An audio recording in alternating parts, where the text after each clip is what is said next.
Welcome to the Legion Outriders podcast, your source for the latest Legion news, opinion, and analysis. And now, the Outriders.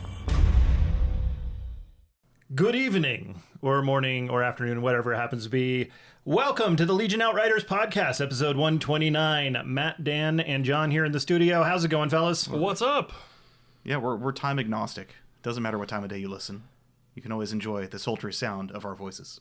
Yeah, yes. Yes. We that encourage is, you to listen starting at 11:30 at night, so it starts out as a good evening, and then you wake up with us in the morning. Wow. John's making you breakfast, and it's just a pleasant experience all the way. All right. Anyways. So Patreon bonus, Legion Yes. Outriders ASMR. Oh, yeah, just...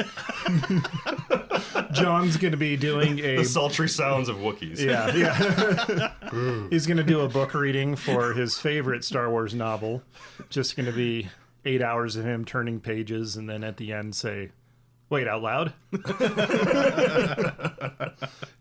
I don't know who said that joke. That definitely wasn't mine, but it's one of my favorites. But anyways, yeah, we've got a lot to talk about. Thank you again, everybody, for joining us. And of course, a big thank you to our Patreon members that make this all possible. Stop on over at patreon.com/Legion Outriders. We've got news today. We got lots of news. Of course, we're going to be covering our experiences at Las Vegas Open as promised in the last episode. Hopefully you guys enjoyed that one. Again, big thanks to AMG for making that possible, and we hope we're going to be able to do more with them in the future. Hopefully I can remember what happened at LVO. It's been a while since we got that's why I wanted to not Get wait, that in. 2 weeks so we can do this. But we've had all sorts of great stuff coming our way, so I thought it was going to be a smaller episode, but then things happened. But let's get to those things. Dan, how's it looking over in the news? Well, I mean, we're not going to talk any spoilers, of course, but the Boba Fett season finale.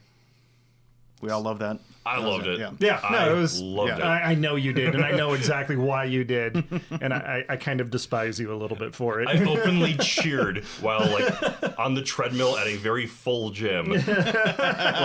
Threw my fist up in the air and exclaimed, I was so happy. But shortly after that finale aired, Disney was kind enough to give us a poster for the next series coming out, the Obi-Wan series. Yes. And it had the release date on it. Yes, it does. So May 25th. So not all that far away.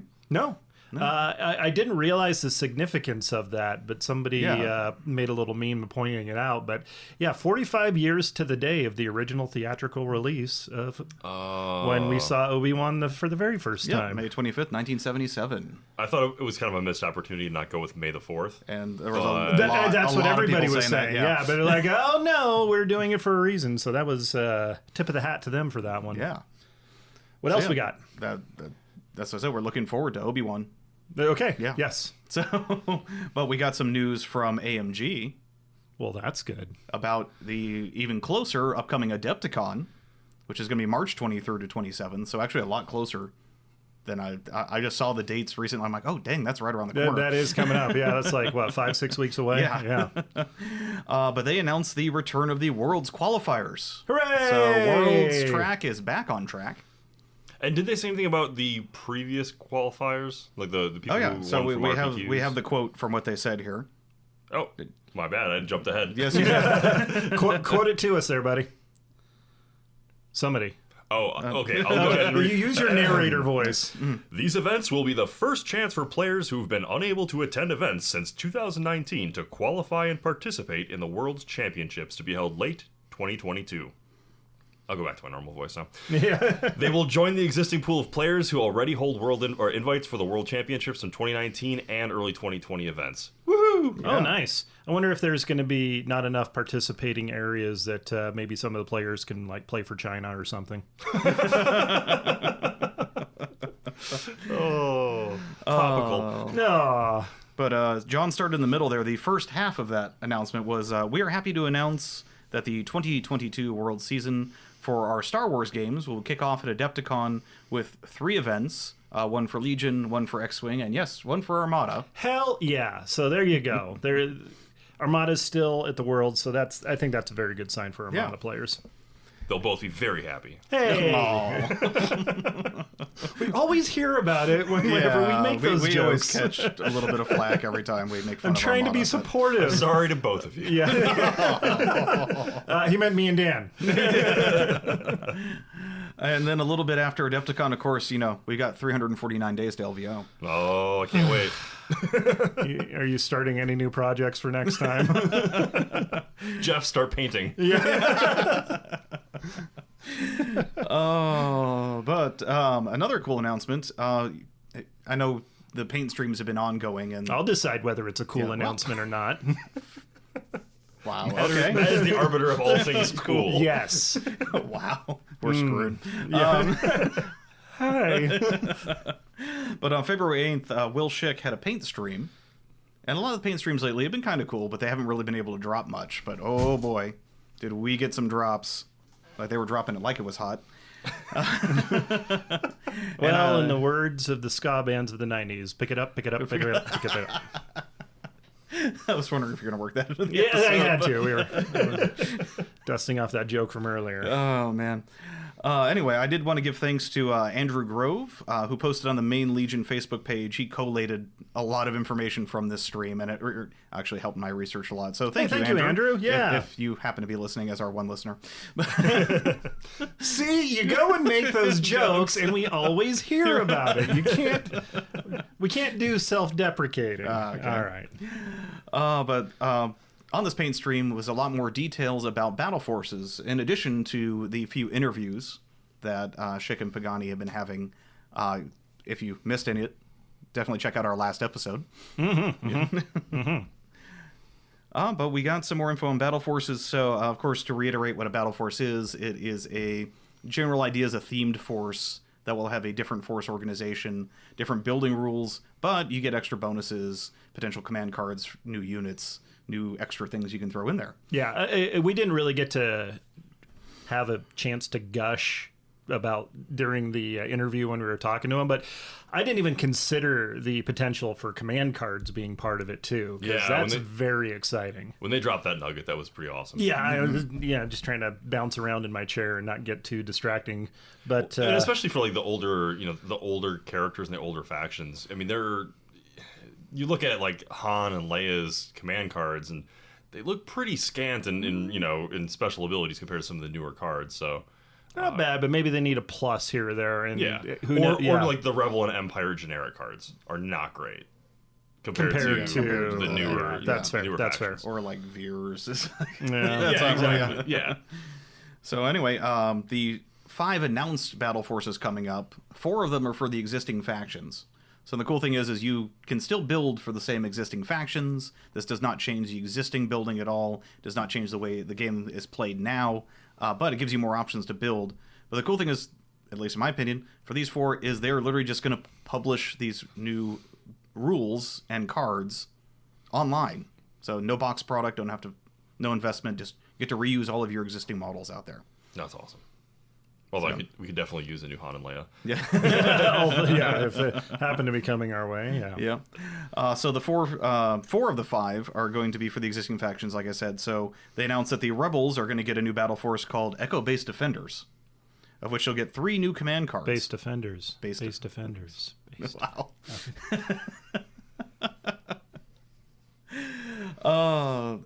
3 new command cards, one of which gives all the emplacements a free standby. So you get to use your FD cannons. You're Stand talking Wow. about wanting to bring all the FD I cannons. did. There You go. know, I guess I got what I wished for. FD cannons and Mark IIs, because those are replacements yeah, as well. that's true. Those I definitely use. Yeah. But I mean, this is a really similar list to what you were running anyway. Oh, yeah. The list that you've been practicing with. Right, that is my T-47 list. Other than maybe, the Rebel Troopers are about the only non-Hoth themed things I had in my list. So, yeah, that could be good. Yeah. All upside. And they mentioned in this battle force that the force organization will allow for all members of the original trilogy main cast. That's cool. So you're going to be able to build a list with Commander Luke, Leia, Han, Chewie, R2, and 3PO. Wow. If you can afford that. I don't know what else you Yeah, put around no that. kidding. but- well, it's not as bad with Rebels as it is with Empire, trying to build a Hero Hammer list. But But of course, Imperial troops have entered the base. yes. But with the Echo-based defenders, of course, being a battle force, it's got to be themed to Hoth. So they did mention that Vets, Mark IIs, the T-47s, and the FD cannons, of course, are the main focus for that list. Definitely not Independent. Tauntauns. No. Well, they didn't specifically call out Tauntauns, but I mean, it's a given. Yeah. But Yeah, I think so. conversely, obviously, you wouldn't be able to take any, say, Rogue One units with it. You can't take the Pathfinders. You can't take Cassian had the jacket. Yeah, he did have the jacket, actually. I'm sure they were dead by then. No. Oh, yeah. Spoilers. Yeah. They were Stardust. Yes. Blizzard Force for the Empires. Of course, this is near and dear to my heart because who doesn't love a bunch of ATSDs? 3 new command cards again, and they mentioned that, of course, it'll be focused on Veer's Commander Vader, Snowtroopers, ATSDs. And Storms with multiple heavies in a unit. Yes. That's awesome. So, yeah, they said that Storms are going to get a unique unit card that will allow for multiple heavies in unit. And it wasn't explicitly stated, but actually I think we gleaned that it may not be a core unit. Oh, But we'll interesting. see. Okay. We'll have to confirm that, but that's the impression I got on that. But still, Storms with multiple heavies. I That think just that's seems- the impression that you get. Yeah, keep bringing it back. Bringing it back. Pick it up. Pick it up.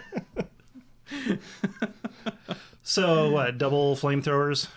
Well, Stormtroopers. with multiple heavies, so, So snowtroopers don't count for the Blizzard Force? well, they count for it. Oh. And I forgot if this was on air or off air that when we were talking to them, they said that they wanted to do they did the Storms multiple heavy thing because of a lack of heavy options for the snows at the moment. Oh, So yeah, now that would it- make sense. So, and of course, this wasn't said to us. This is my conjecture, but so in the potential future where we get an upgrade kit for snows, and they add more heavies, and since these are just published online, they could just update the PDF. And hey, look, now you can use this new release as part of this existing battle force. So you can finally have your dream of HH-12 snowtroopers with cumbersome and... And flamethrowers. So Yeah. you have to move, but you have to move close, but you have to no. Rebels win. For the Clone Wars factions, they didn't mention much. Republic didn't get any new info on this stream, but a reminder from our interview, which was last episode, so if you haven't listened, definitely download the last episode. Okay, we got it. Yeah. That the Republic will be called the 501st. It'll be focusing on Anakin and Arcs. You only have to take 1 core unit, but you can take more than 3 special forces. So if you ever wanted to have an army made up of 10 models, Yeah. this is But probably they- going to be your force. But with Exemplar and Tactical, they're just... And clone sharing, it's just all the aims all the Yeah. time.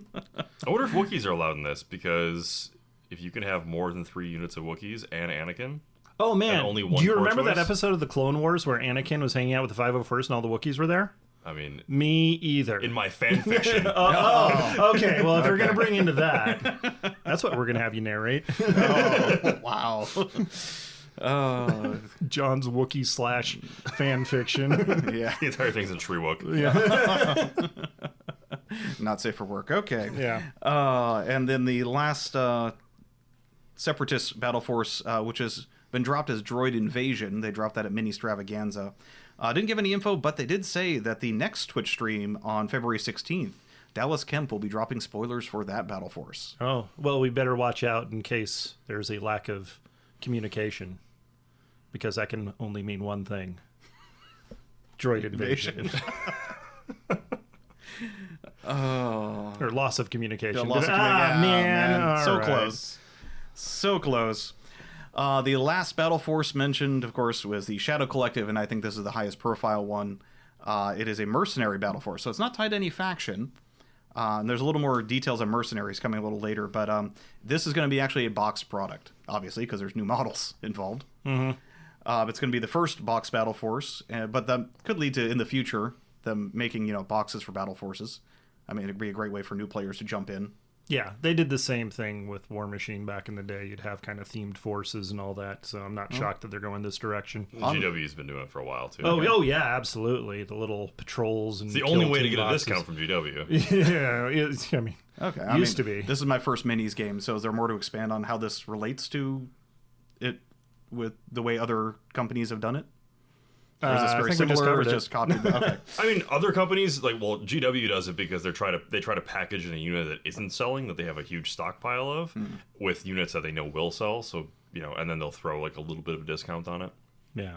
Just to try to move This is products. going to be just like kind of your starter box thing. So you've got like beyond just having the starter box itself, you'll have something that's themed. It's like, okay, this is going to be Empire, starter force that's themed around a certain like Blizzard or something like that.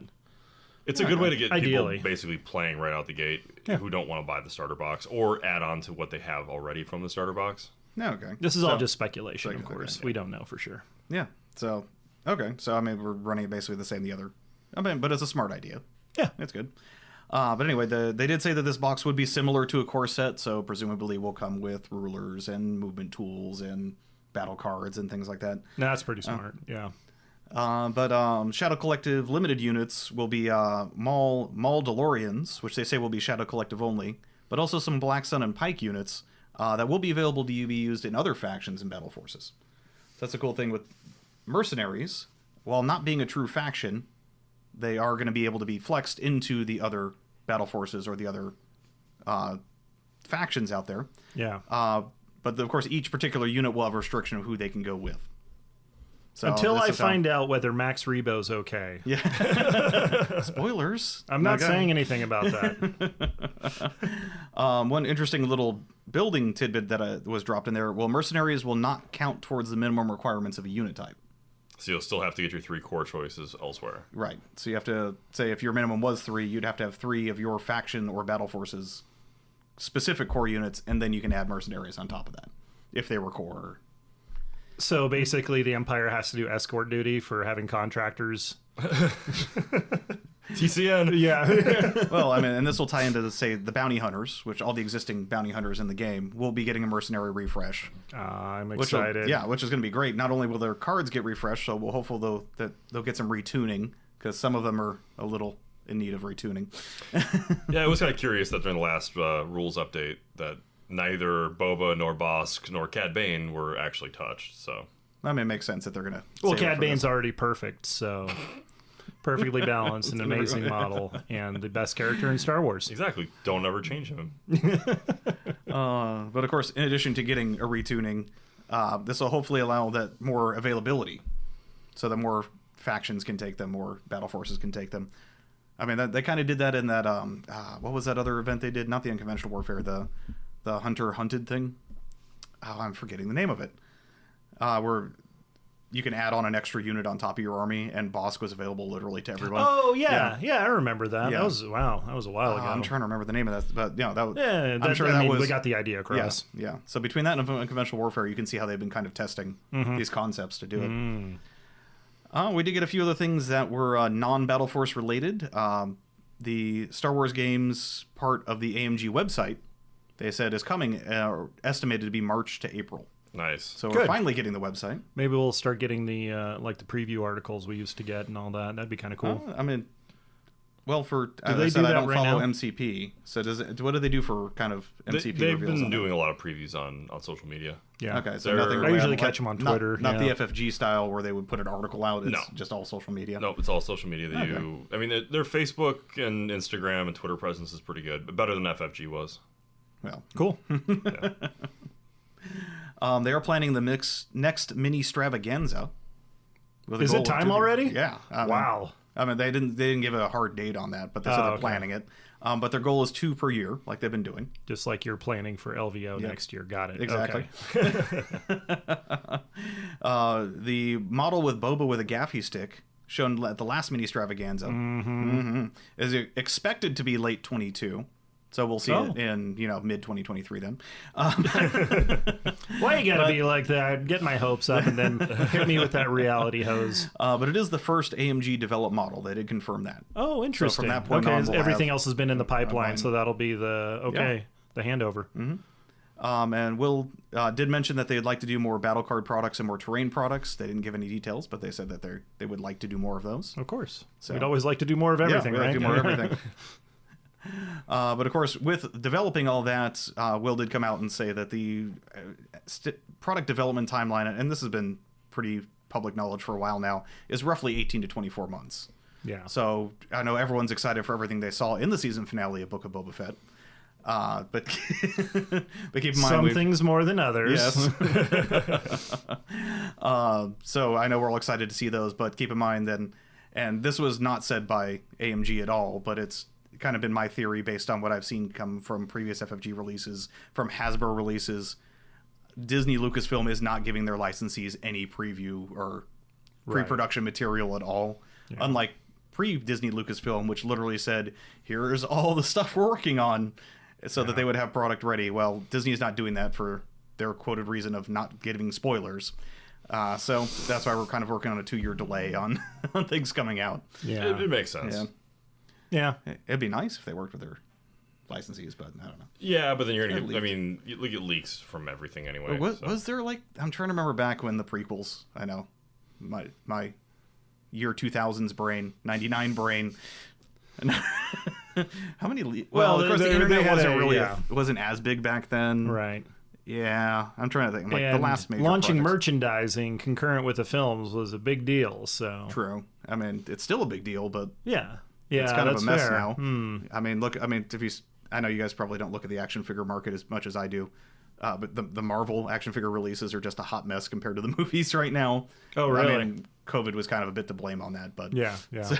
But I mean, like when Mandalorian first came out, and I mean, people were champing at the bit to try to get some Grogu or Baby Yoda merchandise, and you couldn't find any anywhere. Yeah, because there wasn't. I mean, they just think about like that was a Christmas. Movie or the show came out right before Christmas. Yeah. If they would have had like a Tickle Me Elmo, like a Tickle Me Baby Yoda out there, they would have made.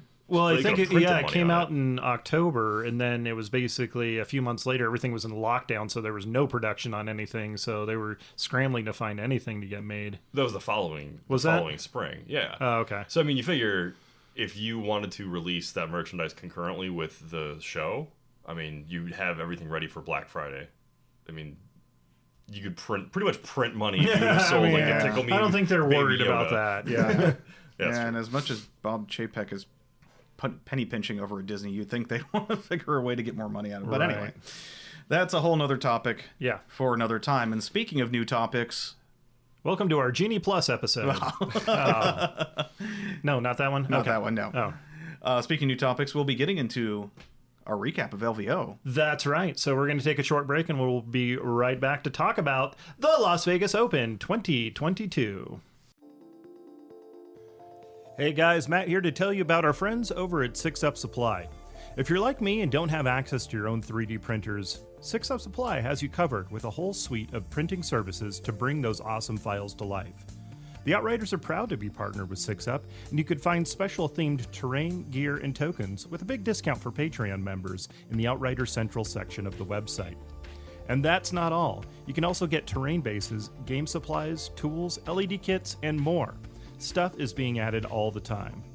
So stop by the number 6upsupply.com and use coupon code OUTRIDER to save 10% on your next order, and let them help you up your game. You are receiving the Legion Outriders podcast. Ending the transmission now would be most unfortunate. And now, the Outriders. Welcome back, Outriders. So, of course, we're back here. John and Dan were playing in a lot of the events. Which events did you guys actually get participation in this time out? Just the Legion Championship. Just it's because you showed up late to the team event and then you left. Yeah, I wasn't feeling well. Oh, a little hungover maybe? A little bit. A little bit. Well, a bucket of beer will do that. One? My credit card statement says otherwise. Buckets of beer, yeah. And Dan, you did... I did all 3 events because, well, the championship I didn't get to day 2. Oh, but spoilers. Actually, spoilers. But, it was 3 very, very... The other 2 events were very fun and very interesting, so... Well, some bit to say on that, but how was working the event? It was really, really good. I'm looking forward to doing it again here soon, but I just wanted to take a second to call out all the people that volunteered their time and expertise and organizational structures. But starting with the streaming booth, Endless, David, Bushfax, those guys did an amazing job covering the event, so thank you to them, of course. Alex, who is actually a friend of LJ's from the Guard, never played Legion before, but he was down there manning the booth with us, so I don't know if he's going to hear this at all, but still, awesome dude. Really great to hang out with him. Of course, we had judges Ryan, Nick, Michael Snyder was supposed to be there, but he was down with COVID, but still want to shout him out. And then Brad, you guys, Lord Vader himself, amazing job. The judges Yes. made some really good calls, but it seemed like everybody knew the game very well. I would kind of check in as like, oh, any tough rules here and there, but they were able to get them, rulings, and everybody seemed to be satisfied. So fantastic job there. And of course, Brendan Franz was there, and man, that guy. Yeah, well, first off, props for bringing in like so many tables. That was really good. Yeah. And then he was just go all weekend there. Also, Graham, who is our ringer, he ended up playing. He was kind of helping out the odd man out. Really cool guy. He's actually got a terrain studio. He does like custom stuff on there for not just like tabletop games, but like D&D. He's got a Helm's Deep. Got pictures of that. It looks really cool. But if you want to check that out, he's at folliesgambit.com. And then, of course, Emily and LJ, amazing job organizing the entire thing. And Nima, as the head judge, overseeing everything. Also, he's going to be heading up the Legion by the Bay event that's going to be going concurrently with Bay Area Open. So definitely check that out. But anyways, oh, and Keegan was there too. Thanks for all the prize support, bud. Now his booth was out there selling those force flasks and like our Doing pretty a cool brisk out there. trade. and Yeah. surprisingly selling quite a few of the Legion Outriders Las Vegas sign. That's right. Yes. It turns out they were very popular with the Marvel Crisis Protocol Oh, nice. crowd as well. So, but remember, if you guys are a Patreon member, you can head on over to our Discord to get links to get the files for yourself, so you can print your own, or use your Outrider code to get one over at the 6 Up Supply website. Thank you for that tie-in. All right. Yeah. So, anyways, let's talk Matt, games no, now. you forgot one very important person. Oh, Matt. did I? Yes, yourself. Oh, yeah. were Thank there. you, me. I did an awesome job. I know I did. Thank you. Nah, you guys, I mean, everybody, LJ and Emily, I mean, they always do a great job.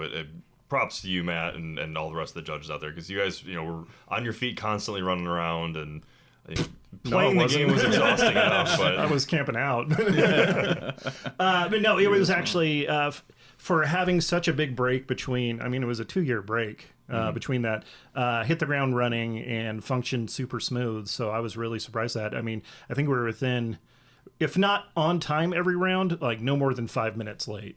So that was very impressive. But since you guys got to see the view of LVO from the trenches, Dan, Yeah. how was your first day? So first day was fun. You don't sound sure about that. No, I had some very interesting games, and 2 of those games actually were Recorded on Legion 99. Yes. Yeah, we were talking about this beforehand. Yeah, so our if you want to difference- hear the other half of this those. story Yeah. from the opponent's perspective, check out the recent Legion 99 episode for Yeah. their LVO recap. So that was my round 2 and 3 were there. But my round 1, I played Patrick Henshin. Sorry, I mispronounced that. Jeroboam on the Discord. He was playing Separatists. And interesting board we got. We had one where it was Tatooine-esque, but all the buildings were made of cardboard packing material with a lot of texture paint on them. It actually came out quite well, considering. Are you sure you just weren't on the wrong table that was No. just holding a bunch of Boxes, boxes for yeah, no. shipping? Was it? We got Recover, War Weary, and Long March. War Weary? War Weary. Yeah. War Weary. I was red player, and actually I learned this early. The old, in the old 3-card layout, everyone was always complaining how blue can, force the third row. Mm-hmm. Well, the 4-card layout, actually red can force the third row. if the blue player does pick one of those from that row. Right, but Right. well, if they don't, well, they can force the 3rd card. Sure. Not the 4th. So you can either veto directly to 3rd if the blue player doesn't use that, or choose not to veto if you like that card in there. What was in that 3rd slot for me was Recover the Supplies. As a reminder, my list was, I called it Infilvator. It was Iden, Inferno, ISFs, Operative Vader, with a Imperial Officer, an IRG, and 3 Naked Stormtroopers.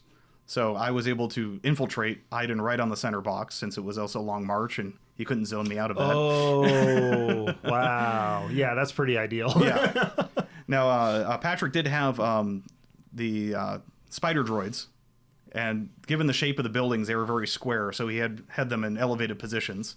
So Iden was able to grab the box and run, but died gloriously to a hail of ion spider droid Just fire. had a Willem Dafoe kind of platoon moment. Ah! Okay, gotcha. But she got the box far enough back for Inferno Squad to grab it and keep running backwards. At the end of that game, I had 2 of my 3 boxes on the back edge of my board on Long March. Literally, the units were sitting on the back edge. And my third one with the Inferno Squad was staying within range 5 of his Dooku just to plink him with Dell Sniper Rifle. Ended up winning as my first and only win for the day. Spoiler alert. Spoiler alert. Well, you already said you were into day yeah. 2, and you needed to go 2 and 1 to proceed. Exactly. So yes, I won on not on kills, because yes, he murdered those spider droids, murdered the heck out of my army. But They seem spicy. Won on objectives on that, holding 3 boxes at the end of the round. So Cool. John, round. how was your game 1, day 1? So game 1, day 1, I was put on the streaming table because, of course, it's all random. That's right. Randomly selected for enhanced observation. Yes. Yeah. So luckily, the table that was the streaming table on day 1 was Dan's Star Tours the table. Star Tours, yeah. So I got a little experience on that. I know how things work. And my opponent was a guy named Pinja. His last name was Pinson. He's from Minneapolis. Okay. Or from Minnesota. Good dude. We both like kind of talked a little bit beforehand. Realized like, all right, we're both not gonna plan on winning this whole thing, so let's just have fun. Super casual game, but a lot of fun. Good player. He was running a clone list with Anakin, Padme, and some Wookiees, and 2 Bark Speeders. So Ooh, okay. it was an interesting kind of like a little bit of everything list. Of course, I was running my Yoda, Padme, triple Wookiees, with 2 of them being ranged Wookiees. And I think for some people, I guess they saw triple Wookiees and were just expecting they were going to be heavy melee. Yeah. So, with that table, I was able to kind of scale, get up there on an elevated position, kind of the roof Wookiees. Roof Wookiees! Yes, if I remember, I rewatched some of the games from the Twitch chat records, and there were a lot of references to Roof Wookiees in the chat. Oh, really? So good. I'm glad it's catching on. Yes. Yeah, we've got a heavy infestation of Roof Wookiees coming. Yeah. The funny thing is that pretty much was like the deciding factor in a lot of my games was whether or not I could get roof Wookiees. Yeah. If there were no roofs for my roof Wookiees, they had a hard time doing things. If your opponent was able to get a broom out and knock them down. So the first game basically was a payload, and I think we did major offensive, which he used that to kind of get his Bark Speeders out there right away. Do you remember how they were kitted out? The Bark Speeders? Yeah. I think they had the rocket launchers on them. Oh, okay. RPS. Yeah. So, and I've never actually played with Bark Speeders, and I think I've only played against them once. So, I was happy to let him get within range, so that way I could just fire target selection, be able to knock them off, and got some hot dice. Knocked them. I think I knocked one of them down to broken, and the other one was on 3 wounds after that first round. Yeah. And then the second round I was able to knock both of them out, and then he was moving his cart up. I was kind of moving my cart along the backside of a building with like the minimal number of forces I needed to keep it going, and he just died of attrition. I think by the 4th round we called it. So I was able to actually get my cart to close enough where I would have scored if we pulled the full 6 rounds. So. Okay. We called it. But great opponent, and he ended up making day 2. So he won both of his other 2 games. So he was a good player. Congratulations, that's awesome. Yeah. Pinja, congratulations. You did a great job, and it was a tough matchup for him just because I think the having payload on that board where there's a lot of scalable terrain. Oh yeah. Yeah. Just Wook swinging through the branches of the Star Tours board. Okay, so that is our round 1, and there are 3 rounds in the first day. Dan, how did your round 2 look? Yeah, so like I said before, I run 1 and 2. Okay, we're seeing the beginning of the end here. So I should have done the other way around. I should have lost the first round and submarined up. But yeah, I mean, that's the pro move. Round 2, I played Preston Bitzer, who is Zodiac on the Discord. He was also playing Separatists. By the way, I played 3 Separatists my first day. I was going to say, Yeah. I think there was a lot of droids running around. There were a lot of droids, and I heard from other reports from other podcasts and whatnot that there were also a lot of Empire players. A lot of people played 3 Empire in a day, too. Oh, really? So I guess people on the opposite side of me. But anyway, we were playing a key positions, fortified, and major offensive. The board, I don't want to blame things that weren't my own actions, but I think the board kind of messed with me on this one. This is totally the board's fault. Because I did not check with the silhouette before we deployed. Almost every piece of terrain on that board was one of 2 types. It was either millimeters shorter than a silhouette, Oh, no. or completely cylindrical if they were taller. Yeah, they can So be tough. getting around it and corner shooting were good. So Yeah. it was basically, and on top of that, having us fortified, throwing extra barricades out there, it was basically an open field of entirely heavy terrain. No line of sight blockers, a lot of heavy cover. Yeah, I had practically no line of sight blockers on there. I also did deploy Iden a bit forward. I was trying to use her as bait to kind of pull forces in another direction. She got blown off the board pretty quick. My dice were pretty... Because the thing about bait is it's bait. delicious. It's delicious, yes. This is where I also saw the first grouping of a lot of B1s with the sniper rifle heavy. The E5S, I believe it is. Because every dice pool with that had at least 1 to 2 crits, if Wow. not more. Wow. Thanks to the critical one that they're adding on top of that. So thanks to, of course, like I said, the board was mostly heavy cover for both of us. Those crits were just going through and just piling up. Those little paper cuts of damage just keep adding up. So yeah, it didn't go well in the end. Did he have more droids than you had stormtroopers? Oh, yes. Yes, he did. That's how droids work. That's There's just more how of they them. do. Yeah. So yeah, it was a pretty heavy route in my direction. So Wow. What did you play all 6 rounds or I did not write that down. That's a good question. probably then? Probably then, yeah, because I don't remember going short. Actually, now that I think about it, most of my games were around 5 or 6. Okay. We didn't have any horribly short games. All right. So Nice. John, round 2. So my round 2 started with my first bucket of beer. So I played against Brian C. And he was from the Bay Area, San Francisco, Oakland. Okay. He was running a Empire list with a LAAT, Op Vader, Ooh. double speeder bikes. Ooh.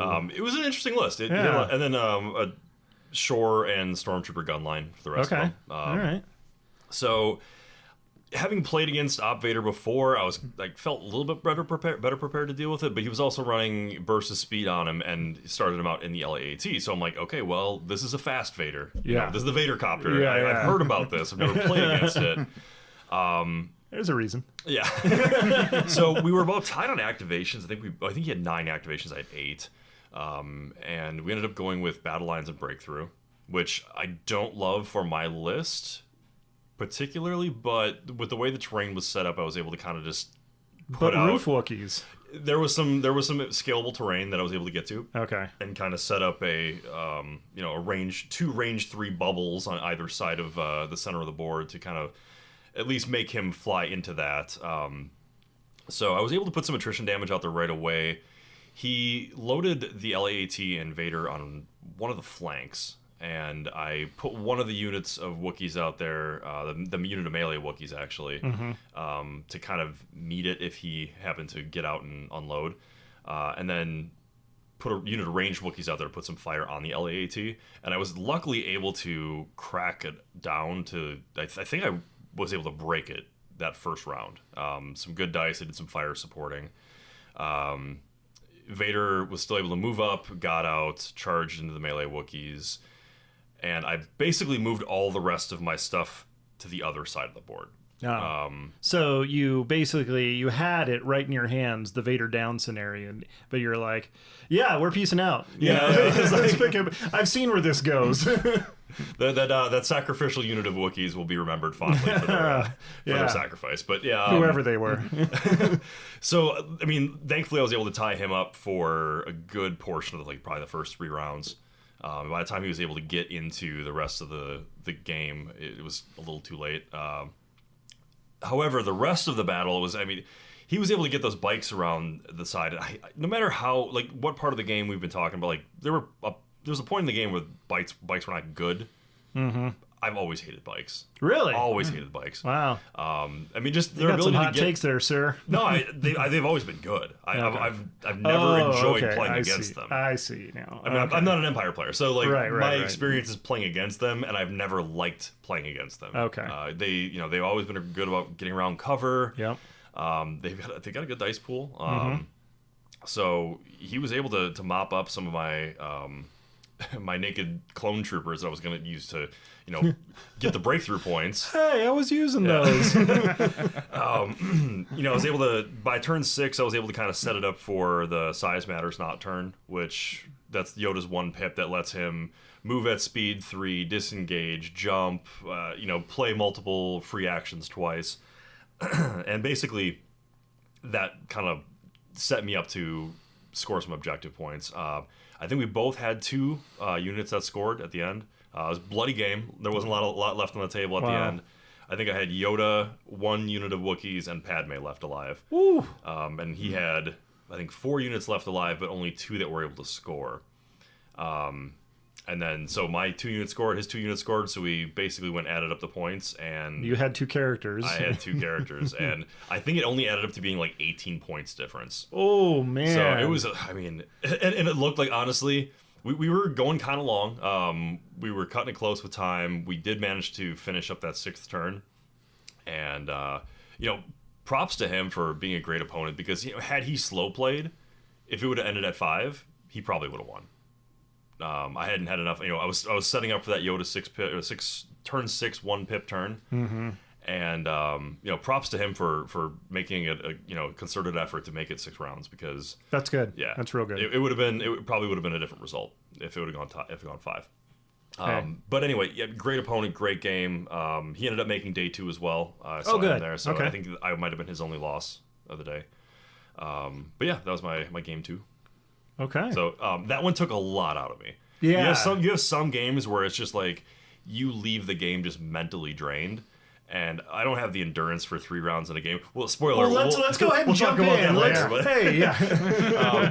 but that game took a lot out of me. Yeah. Yeah, it sounds pretty intense. It wasn't just the bucket of beer. Yeah, I'm sure that, helped keep you hydrated, right? So, yeah, that does set up our round 3. John, why don't you go ahead and just take us through your round 3? What round 3? Yeah, exactly. No, I mean, so I got matched up against Thomas Patton, who ended up making top 6. Was running a the droid list. It was Kraken. It was double Magna Guard, double Dwarf Spider droid. 6 B1s with actually I think he had 5 B1s with the long range gun, and then 1 unit of B2s. We ended up on a table with no terrain. So I mean, the tables look great for the most part, and a lot of them were very very good about having some line of sight, some scalable, some heavy cover, some open. But not all tables were equal. Yeah, there were a few tables which were very scant with line of sight blocking terrain.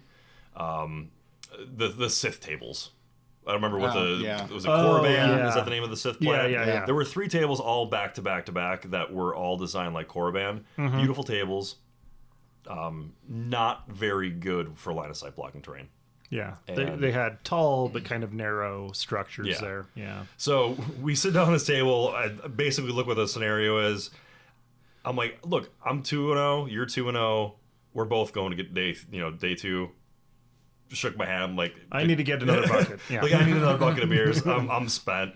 And he's like, okay, cool. So Yeah, I bet, yeah. he wasn't upset about it. And I knew it was gonna be an uphill slog trying to win that, because that list matches up very well against mine. I was like, okay, well, continue drinking and going to day 2. So I went 2 and 1 day 1. Engage the Archiket maneuver and disengage. I was gonna say, you're getting a consistent. This is becoming a consistent move for Well, you. Dan, if you had just won your first 2 games, you could have done an I Archiket could've. maneuver Yeah. too. But I mean, I'll be the first person to admit that I'm not a tournament person. 3 games in a day is very difficult. I don't have the endurance. I really don't. Like, it's too hard. Were you not training for a half marathon earlier? Yeah, I ran 11 miles this morning, but it's a different kind of endurance. Like, it's mentally taxing. It's do Sudoku on your runs or something, Yes. man. You need to pump those numbers up there, bud. Right. All right, Dan. Well, how was your loss of round 3? Well, like John was saying, how mentally draining the day was. So Yeah. me and my opponent, Mike Cirillo of Legion 99 podcast. Hey, I know that guy. Yeah. He's a cool dude. Good dude. We both agreed that our brains were both, tapioca pudding at that point. So. And Feel it sloshing around. yes. And we were also chatting about how excited we were for our, at the time, upcoming interviews. Oh, that's Since right. both podcasts had That's that. right. We had Intercept hemmed in, and we drew Rapid reinforcements, but we didn't realize till, I think it was the middle of round 1. Oh, crap, we didn't actually pull anyone to Do side on any Rapid. of that. So, So it became clear conditions. can you do that? Those are some well, slow, we- rapid reinforcements. Yeah, we didn't call a judge, so we're like, yeah, we'll just They do this. joined John over at the cash bar. Yeah, no. But we played on a Naboo themed table, which had a cool crashed gunship in the middle of it. Oh, nice. Yeah, so I was able to infiltrate everything, all my infiltrate stuff right behind it. Turn 1, I attack striked, swung around the gunship, utterly destroyed a group of Magna Guards. Ooh, Which was nice. great. Yeah. And then, of course, since they were around the corner shooting stuff, everything came back at them. So Hey, we showed So, you. Yeah, Oh, crap. yeah, basically. He's got friends. And that's droids. You have lots of friends. Lots so. of- Mike was running some not only Magna Guards but B2 units as well. Hmm. So yeah, and they were the B2 HA officer units, Mm-hmm. so they were quite nasty. I was able to later in the game get both my IRG and Vader embedded into some of his the back line of his troops, but it was too little, too late. Oh. So unfortunately, he was able to out intercept me Okay. on that. So, but it was a great game. Great times. That's good. I met a lot of cool people. So Okay. Well, that's so much for day 1 there. Did anybody play on day 3? No, it was just 2 days. Yeah. But into day 2, Juan. Well, interesting thing with recapping day 1 real quick. There were Yeah. a lot of really results with that. There were a couple people who are well-known members of the community who are very good players who didn't make day 2. So there were a lot of new faces that were moving on to day 2. So Oh, yeah. We had I some really- absolute sharks out there. I really liked the 2-1 cut, where Yeah. you do 3 games in first day, 3 games second day. If you make 2-1, you move on. I really like that idea. Yeah. Anyway, so yeah, day 2. First game, I actually matched up against Carl Gustafson, who's from our local community. Carl, So I've yeah. never actually played him before. Oh, okay. But I know he's been a relatively new player. Yeah, I think in the last year or so. Yeah, but he made 2-1 the first day, so he did pretty well. He was actually running a very similar list to what Dan has. He was running, I believe, Commander Vader. No, sorry, he was running Op Vader. Op Vader with Iden and Inferno Squad and a few other things. So he had a dewback, if I remember correctly. he did have a dewback Yeah. as well, yeah. And coincidentally enough, we ended up on the Star Tours board again. Hey. So both boards that both of you have played a lot on, because he's played a lot on that. In the exactly, States. yeah. So we didn't really have to spend a whole lot of pregame discussion about what was going to be heavy cover, what's scalable, all that stuff. So you were randomly selected again. To be Yeah. honest. Yeah. wasn't on stream though.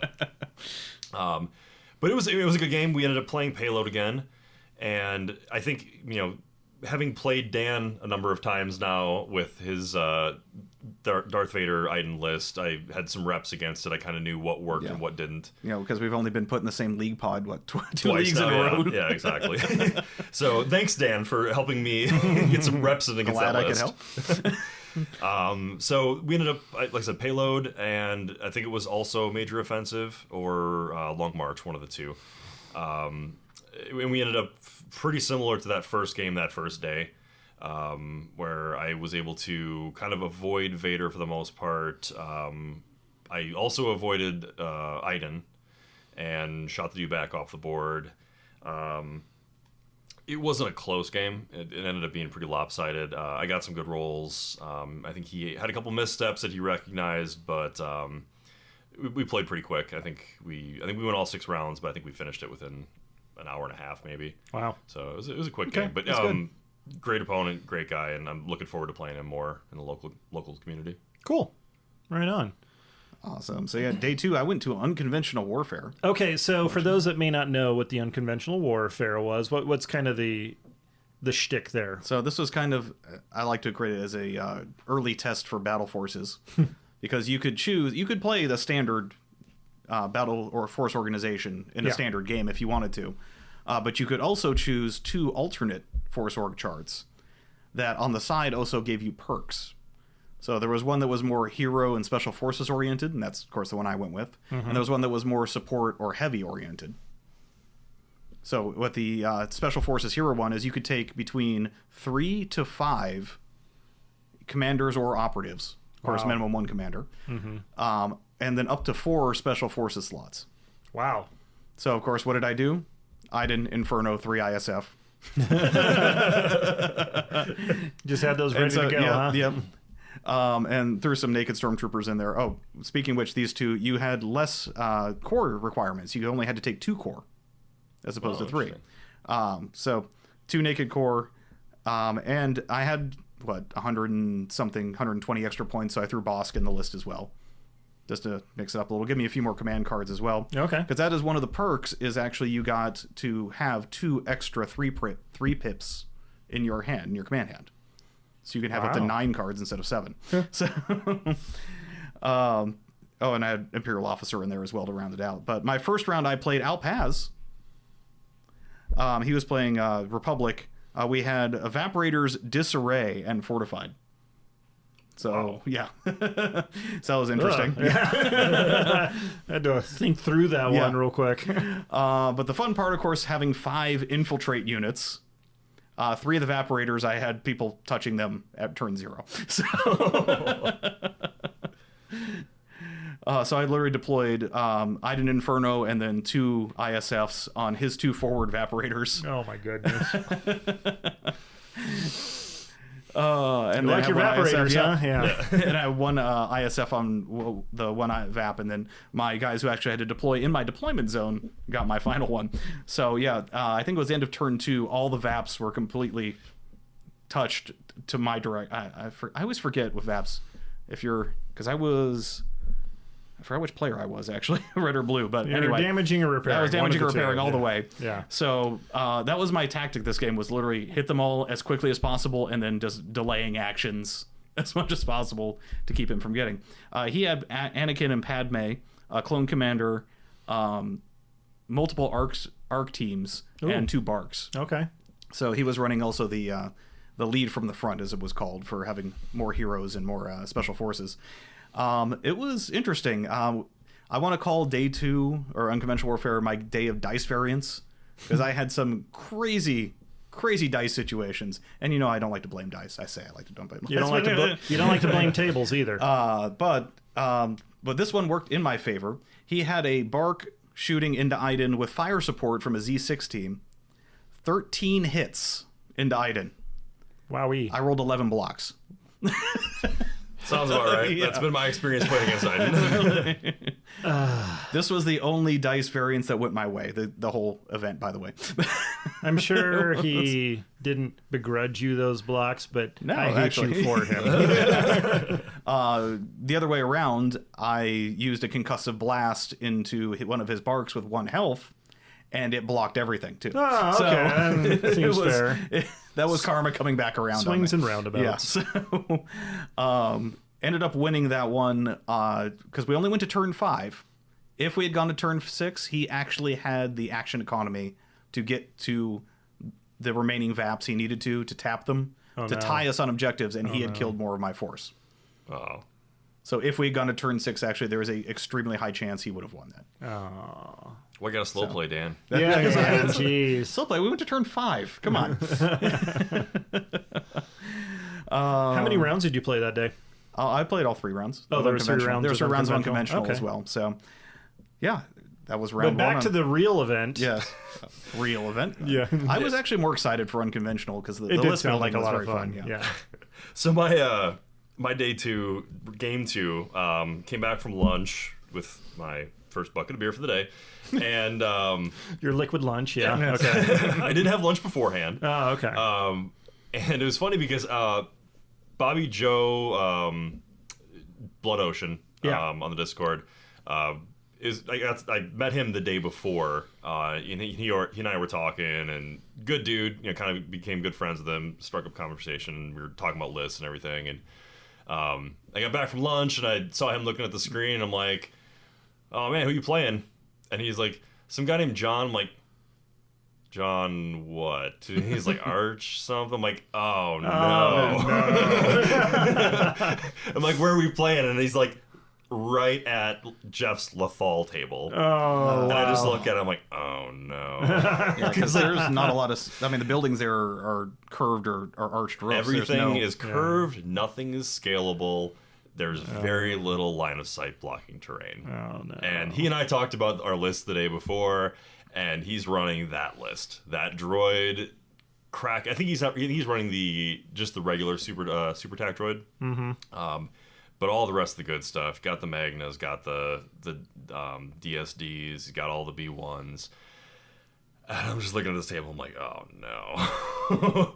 So, how was your game against Death Clock Song? Blood Ocean. Sounds like it should be. Yeah. So we basically, we lined up, and I think the first couple turns were me trying to get up the board while withering fire was pouring upon me. He was able to, corner peek pretty much everything. The one saving grace I had was I was able to shrug off a lot of stuff, at least with Yoda's force barrier. Oh, good. Okay. So you got some use out of that? Yeah, that was able to shrug off a little bit. And then with, I did get my guys behind heavy cover. I brought force lift with Yoda, so I was able to do some, wise barricade placement to at least mitigate some of that damage coming through. But everything he's got has range 4. Would you call it barricada placement? Yeah. No, he wouldn't. No. Everything he had range 4. His... Dwarf Spider droids are shooting at range 4. All the B1s have those ES5s or whatever. You got the RP, the rocket launchers on the Magna Guard. Yeah. Everything's getting aims from the Super Tac droid.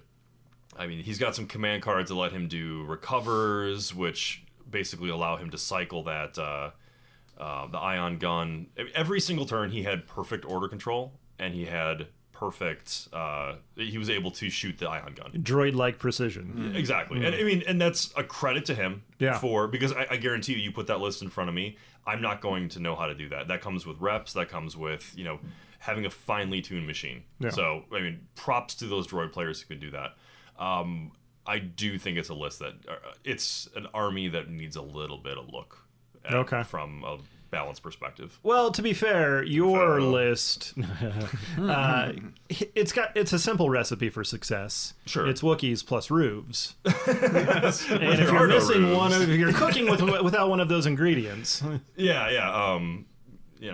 Mace, what do you call those? Rock formation Wookiees are not as good. They need structure. The mountain Wookiees, we don't talk about that.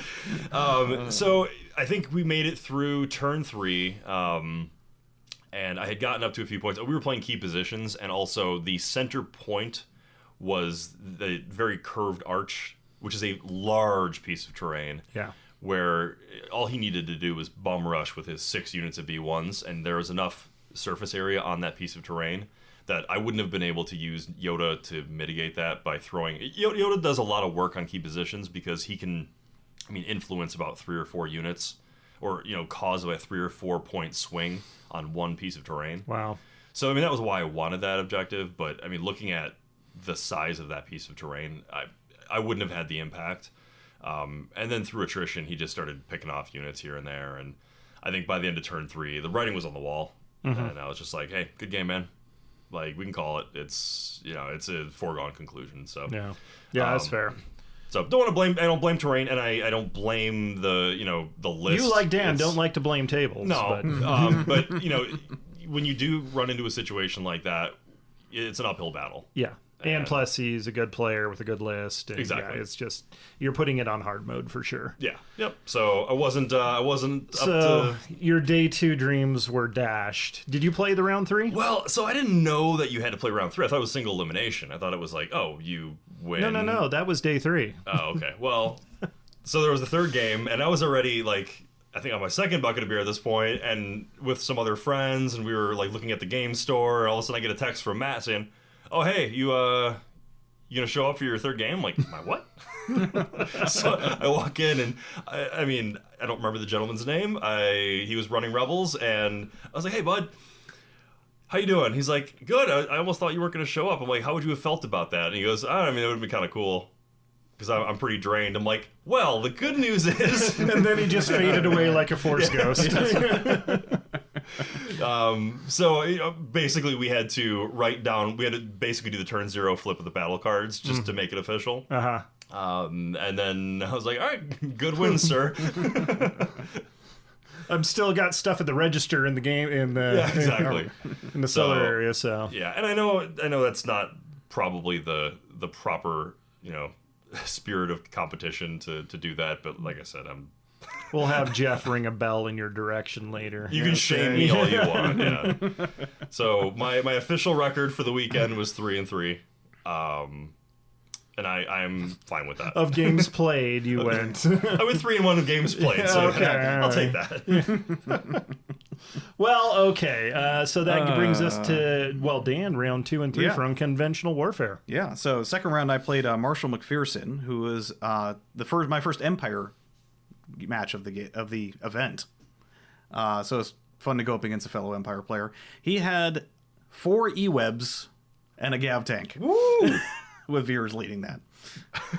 That's spicy. So he made a nest of E-Webs in one side, and the Gav tank with the 4th E-Web on the other side. What were we playing? Let me pull my notes here. Also Long March, so, with a key position and limited viz. So I infiltrated my entire infiltratable force just outside of range 3 of his nest of E-Webs, figuring I could tack strike, because, move 2, that's more than a range ban, gets me into range 2 for limited viz. I could nuke these things off the board. And you think, what, that's 500 something points of my 800 just going into a bunch of E-Webs? Yeah. Well, after the tack strike turn, after turn 1, I had done 6 damage to E-Webs, killed 1 and 2 to another. Ooh. He had standbys on those E-Webs and did 6 damage back to me. So it was an even swap. Okay, man, we're going to charge into that machine gun nest. It wasn't a lot of blood or damage on that, but yeah, it was just dice rolls of... That's funny. Oh, 1. You failed to respect the E-Web. Yeah. Shh, don't disturb the nest of E-Webs. Unfortunately, it took so long to take care of that nest of E-Webs that I ended up losing, because my backline holding my closer key position was just Bosk, the officer, and 2 Naked Storms, and his Gav tank with the E-Web on it was able to roll up, park on it, push the E-Web disembark, and then just nuke everything off. I think we should name that formation, though. That should be like the Shelob formation. There's just so many webs. Yes. It was a roller coaster of emotions, that game, of rolling and going, what the? But that's a great thing about these alternate formations. He admitted, he's like, dude, I thought you were going to just walk over me with that infiltrate and tack strike turn. Yeah. And yeah, he said he was... Did you at any point grab him by the shoulders and say, why do you have this many E-Webs? And those E-Webs kept rolling blocks. It was crazy.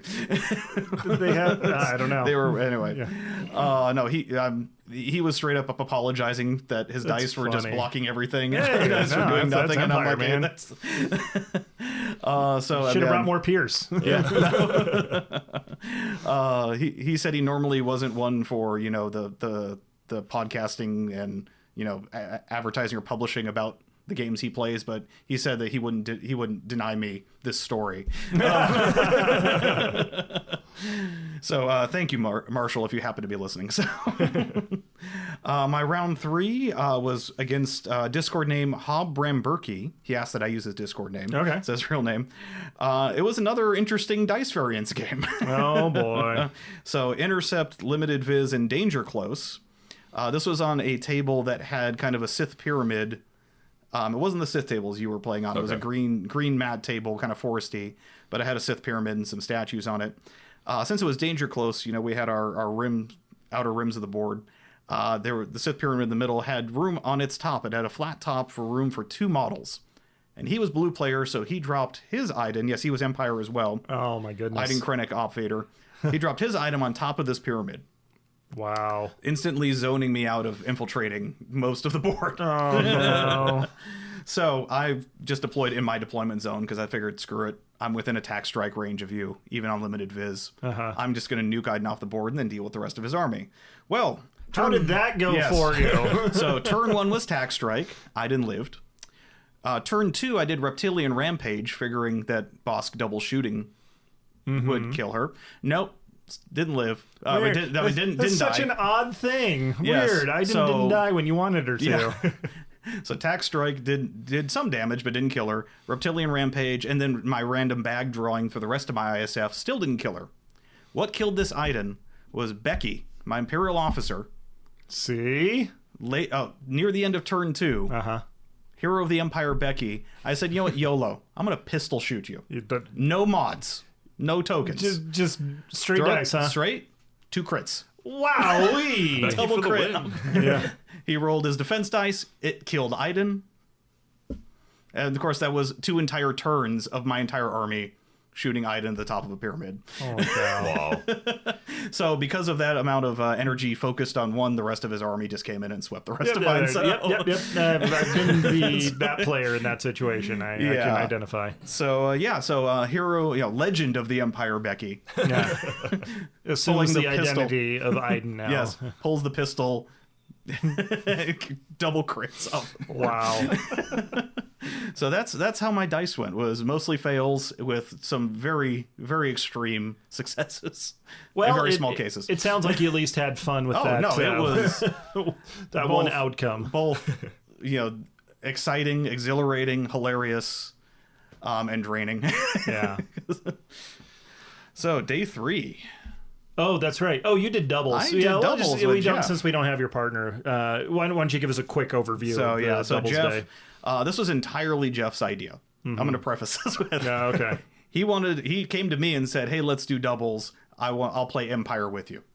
He's never played Empire. I was going to say, does he own Empire? He only plays good guys. Yeah. Good guys. Yeah, that's what he says. Terrorists. That's what he says. Anyway, and he wanted to do double ATSD.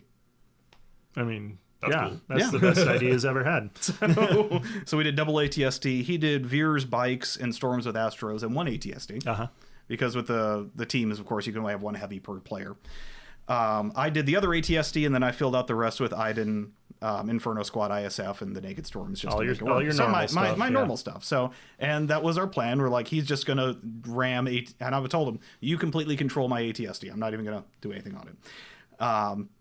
His plan was he rams the bikes and ATSDs at the opponent while I do, infiltrate shenanigans and take care of objectives. Well, our first round, and unfortunately TTS didn't record the names of the players, but they record the team names. Oh, right.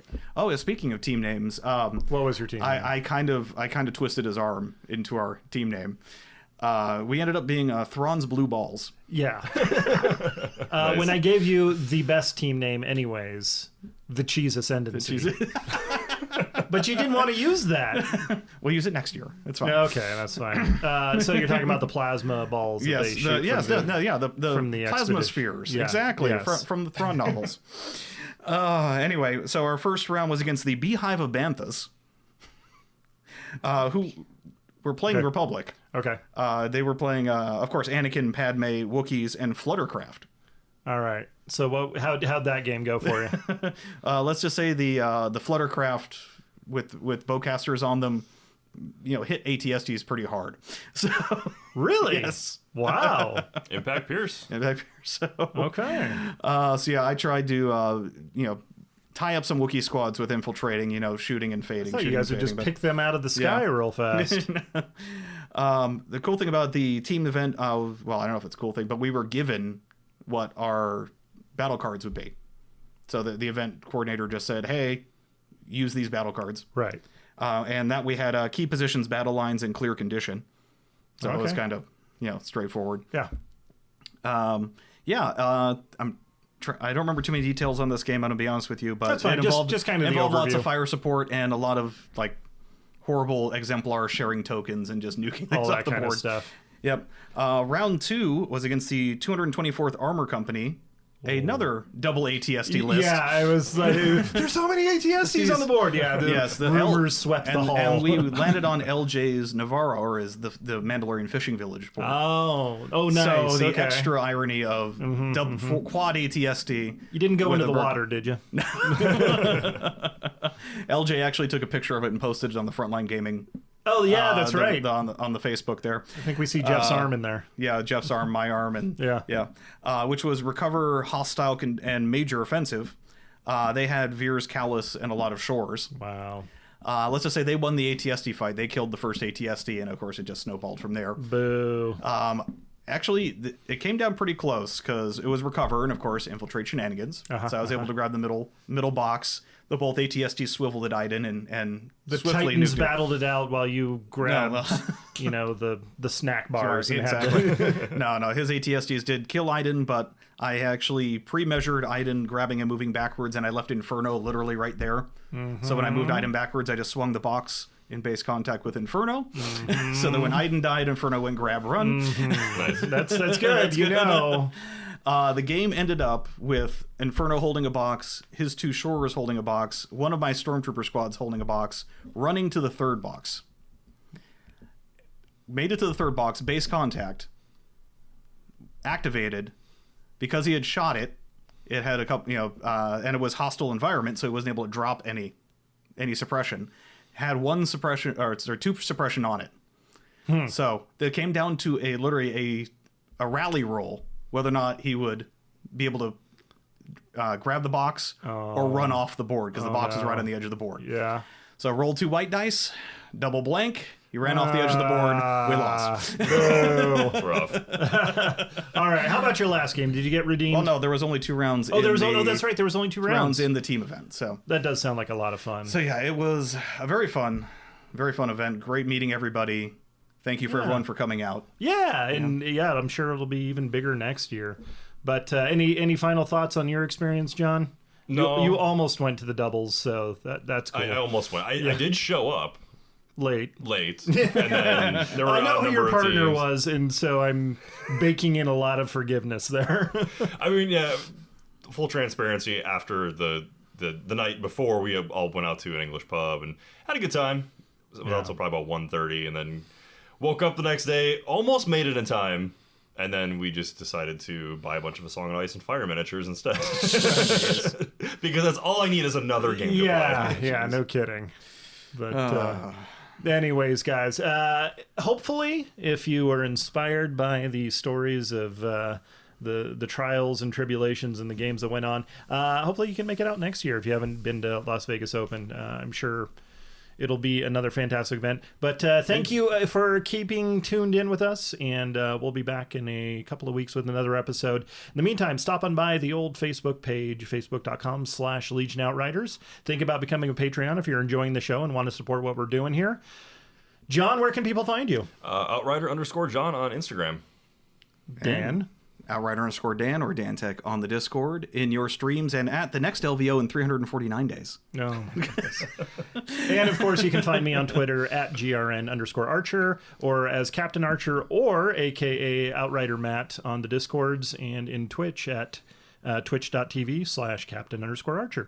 Anyways, take care, everybody. Stay safe, and we'll see you next episode. This concludes the current episode of the Legion Outriders podcast. You may cultivate a tactical advantage by observing the Outriders on Facebook or Twitter at Legion Outriders. Wisdom advocates subscribing to the podcast. Acting otherwise is reckless.